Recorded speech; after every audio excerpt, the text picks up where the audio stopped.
ನಮಸ್ಕಾರ ವೀಕ್ಷಕರೇ, ನೀವು ನೋಡ್ತಾ ಇದ್ರೆ ವಿಡಿ35 ನ್ಯೂಸ್. ನಾನು ನಿಮ್ಮ ವಿಶ್ವ ಗಾಯಕವಾಡ. ವೀಕ್ಷಕರೇ, ಕರ್ನಾಟಕ ಹಿಂದೂ ರಕ್ಷಣಾ ಸಮಿತಿ ವತಿಯಿಂದ ಇಂದು ಬೀದರ್ ನಗರದ ಪ್ರವಾಸಿ ಮಂದಿರದಲ್ಲಿ ಪದಾಧಿಕಾರಿಗಳ ಆಯ್ಕೆ ಮಾಡಲಾಯಿತು. ಮೊಹಮ್ಮದ್ ಸಲೀಂ ಚಿಕನ್ ಜಿಲ್ಲಾಧ್ಯಕ್ಷರ ನೇತೃತ್ವದಲ್ಲಿ ಸುಂದರರಾಜ್ ಕೇಸರಿ ಜಿಲ್ಲಾ ಪ್ರಧಾನ ಕಾರ್ಯದರ್ಶಿ, ಜಾನ್ಸನ್ ಕಟ್ಟಡ ಕಾರ್ಮಿಕ ಜಿಲ್ಲಾಧ್ಯಕ್ಷರು, ಸಯ್ಯಾದ್ ಇಮ್ರಾನ್ ಅಲಿ ಜಿಲ್ಲಾ ಕಾರ್ಯದರ್ಶಿ, ಮಹದೇವ್ ತಾಲೂಕಾ ಉಪಾಧ್ಯಕ್ಷರು ಅವರ, ಪೃಥ್ವಿರಾಜ್ ಮುದೋಳ್ಕರ್ ತಾಲೂಕಾಧ್ಯಕ್ಷರು ಅವರ. ಈ ಸಂದರ್ಭದಲ್ಲಿ ಹಾಗೆ ಕೆಲವು ಜನರಿಗೆ ಸನ್ಮಾನ ಸಹ ಮಾಡಲಾಯಿತು.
ಕೆಲಸ ಮಾಡ್ತಿದ್ದಾರೆ.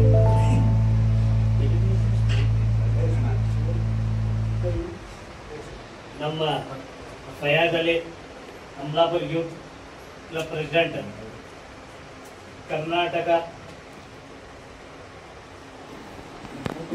ಉಮ್ಮತ್ ಫಯಾಜ್ ಅವರು ನಮ್ಮ ಅಮಲಾಪುರ ಗ್ರಾಮದವರು, ಅವರಿಗೆ ಆಲ್ ಓವರ್ ಕರ್ನಾಟಕ ಪ್ರಸಿದ್ಧಿ ಸಮಾಜ ಸೇವಕ ಅಂತ ಹೇಳಿ ಪ್ರಸಿದ್ಧಿಯನ್ನು ಕೊಟ್ಟಿದ್ದಾರೆ.